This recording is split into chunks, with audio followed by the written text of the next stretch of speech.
is the Run Your Day podcast with Dan Hafner.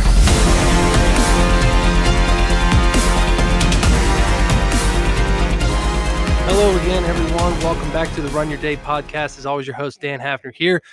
Today's topic is this: knowing when to stop.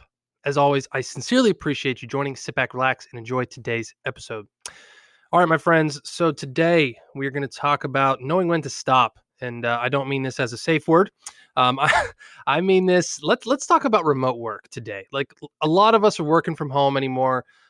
Whether you got a new job that works from home, or your former office job now makes you work from home, or you have the option to, or maybe you're unemployed. Like, I don't know. I don't know what your deal is, but either way, a lot of us are staying home.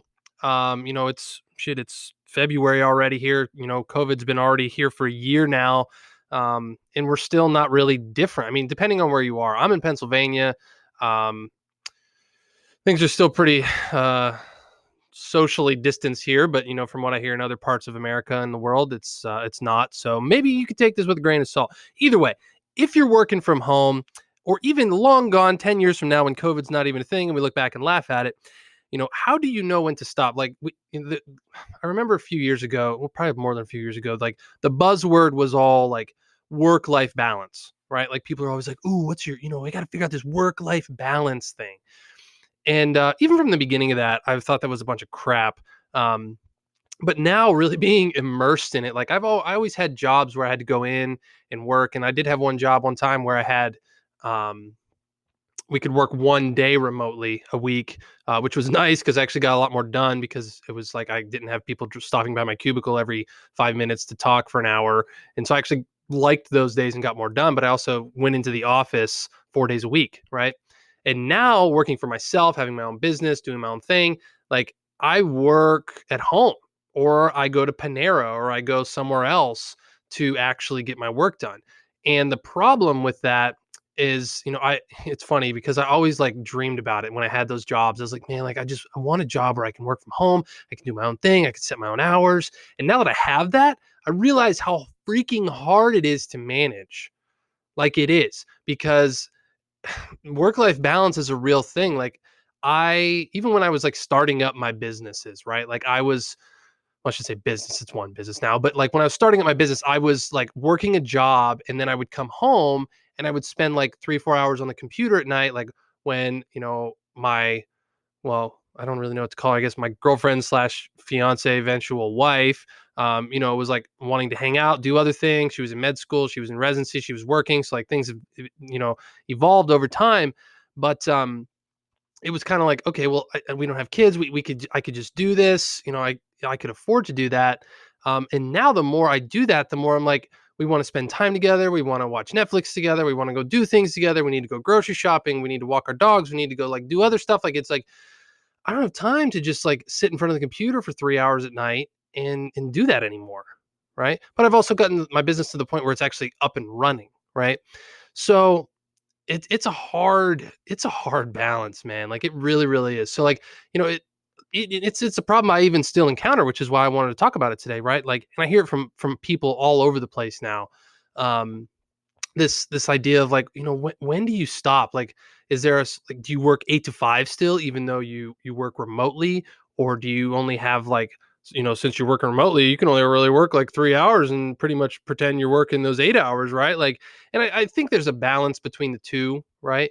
Like, I think, at least my personal opinion, I think that, the 8-hour workday is kind of an outdated thing, to be honest. I think that if you're worried just about, we're so conditioned, right, from all the jobs we've had our whole lives, that like we have to get to work at a certain time and we have to be done at a certain time. And what you find, and there's study after study, that like for an 8-hour workday, people actually only do like 4 or 5 hours worth of actual work, right? I think even like Sweden or Switzerland or one of those countries actually moved the entire country, every job, to a 6-hour workday, right? And I don't remember exactly which one it is, but you can look it up online. But I mean, it's kind of amazing in that, right? Because like, imagine if we did that here. You know what I mean? And I know there's different jobs. Like, my wife has a job where she works 12, 15, hell, she even has 24-hour shifts, right? Like there's just certain jobs that you can't do that. But we're talking about working from home, right? We're talking about like, how do you differentiate? Okay, I'm off right now. I'm not going to check my email. I'm not going to check my Slack messages. I'm not going to, check all the different stuff that's going on. I'm actually going to like put my phone down. I'm going to be present with whatever. And just, even if you're not being present, you're just not being present. You know what I mean? Like you're not just like stuck in your phone, scrolling through Facebook, scrolling through emails for like just the sake of doing it. Right. So here's how at least I structure my day. And I know how some, more successful people that I've talked to that are way, way, way beyond me actually structure their day. Right. There's hit list items, and there's certain things that you need to do throughout your day that are the most important things, right? It's called like swallowing the frog or doing the big, first things first, that type of deal, right? So every day I make a list of 4 things every single day that I need to do come hell or high water, even if they don't get done until 5 o'clock that night, right? Like they're guiding principles for guiding things for me to do that day that are okay. If I find myself screwing around on Facebook, or I drifted into doing something, or I'm like, okay, what am I supposed to be doing? I go back to that list. I'm like, okay, these need done. Like sometimes they take 5 minutes, sometimes they take 2 hours, right? But at least every single day. And this is a habit that like, and I still am not perfect with it. I don't achieve all 4 every single day. I'll be honest with you. Like I don't, but there's times where I do it and it's like, wow, like, okay, now I can be done for the day and not have things hanging over my head, right? Whether I'm done at noon or whether I'm done at 6 o'clock at night, right? And I have a tendency, I'm the typical entrepreneur type of guy. I get an idea in my head and I'm like, oh, I got to chase that down. I got to chase this down. And I'm like so scatterbrained, right? And that's why I have to be so disciplined with like my hit list of things and my to-do list of things of like, okay, I need to focus on these things. And once these things are done, like I can then go and do other things, right? Because that's what like, there's a principle, I forget what it's called, but it's like you'll fill the time that's necessary, right? Like I'm trying to think of a good example. Like if someone tells you like, "Hey, you have 2 days to make this trip to Missouri," right? You'll probably take all 2 days to be there. I remember, so this is a better example, right? Like if you tell a girl, "Hey, I'll be there at 8 o'clock to pick you up for a date," right? Like she won't be ready at 6 o'clock. Like, sorry, I don't care. There ain't a girl in the freaking world that will be ready at 6 o'clock, right? That girl is gonna take at least until 8. If she's probably gonna take till 8:30, 8:15. You know what I mean? Make the guy wait a little bit if she knows what she's doing, right? But they'll fill that time up, and you could tell her 2 days in advance, like, hey, I'll be there at 8 o'clock. Like she's gonna take her time, get ready. I think it was Jenna Marbles, I think, on YouTube one day that did that, and it was like so true. She talked about that. But it's that principle, right? And we're the same thing. Like, okay, if I only give myself 4 things to do today, I'm so conditioned that I will take 8 hours to do them instead of being like, no, I'm just going to do these things. Whenever I get done, I get done, whether it's 2 hours or whether it's 10, right? And as long as they're the important needle moving things that you need to do throughout the day, you can then feel better about like, okay, yeah, I started working at 8:30 this morning and I got 2 of my hit list items done. I went for a quick walk, took a short break, had a snack, had a cup of coffee. I came back and did my other 2 things. Now it's 12:30 and I'm pretty much done for the day, right?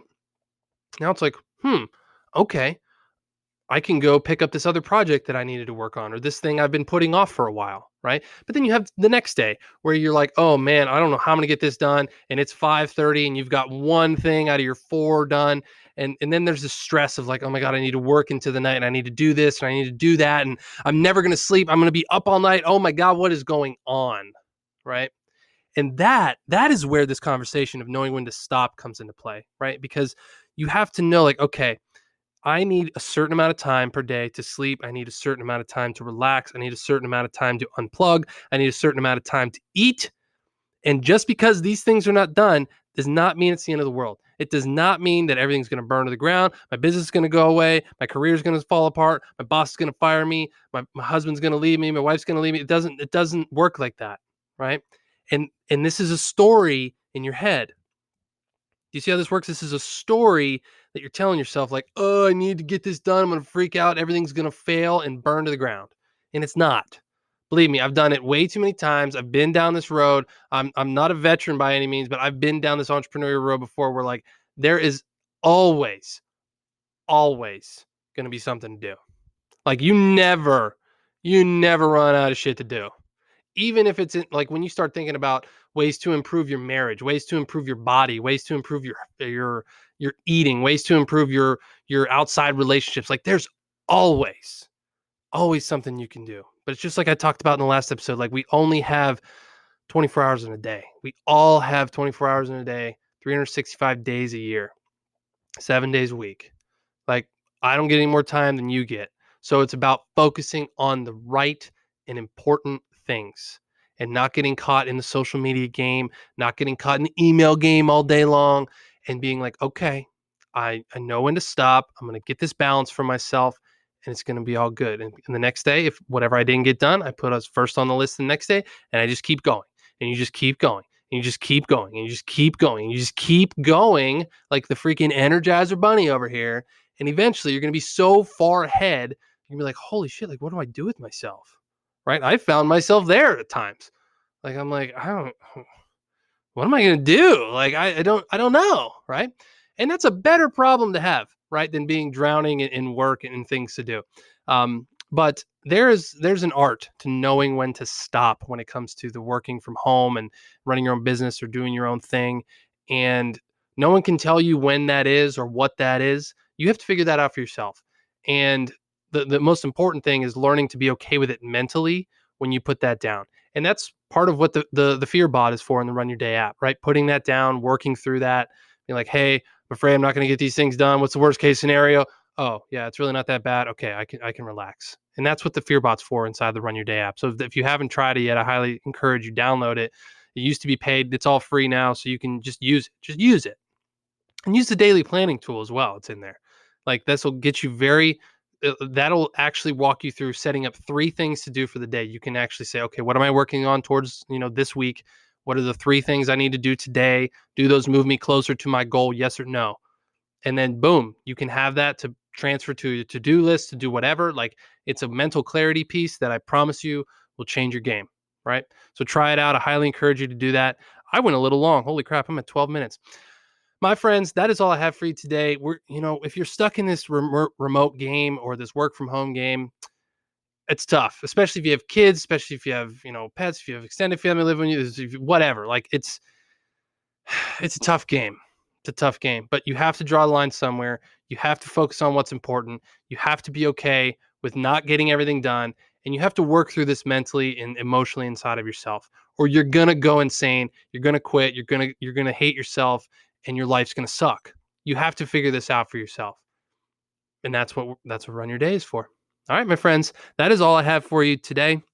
As always, I appreciate you all joining. My name's Dan Hafner. If you haven't already, download the Run Your Day app. And also, if you're a runner that came here and you thought this was a running podcast, download the Runwage app. It's actually brand new and really, really cool and new updates. And I just wanted to plug that in there because it's my app and it's my show as well. All right, my friends, that is all I got for you. Keep working from home. Keep getting your stuff done. Keep planning. Keep sane. It's all going to be good. I promise. All right. I love you guys. Thank you very much. I'll talk to you next time. Hey, my friend, before you check out from this episode, I have something very awesome to tell you. If you haven't already, you need to download the Run Your Day app right now. It's absolutely amazing and will change your freaking life. It is the official app of this podcast. Now, you might be a regular listener of the show, or maybe you're new to the podcast. And either way, I want you to actually start implementing the things that you hear me talk about on this podcast every single day. I'm going to quote something for you here. Revelation without implementation is simply masturbation, my friend. Yes, I said it. So don't be that guy. Download the Run Your Day app now from either the Apple App Store or Google Play. Or, you know what? Even if you boycott both of those stores for some reason, you can access the same app at app.runyourdaypodcast.com. That's app.runyourdaypodcast.com. No download required. We got guided meditations, self-guided chat journeys, which are super freaking cool. And they actually help you run your day and figure out your mental blocks. So it's something you can't afford to miss out on. So please do yourself a favor, do me a favor, and download the Run Your Day app on your phone and take this experience to the next level. I'll see you there.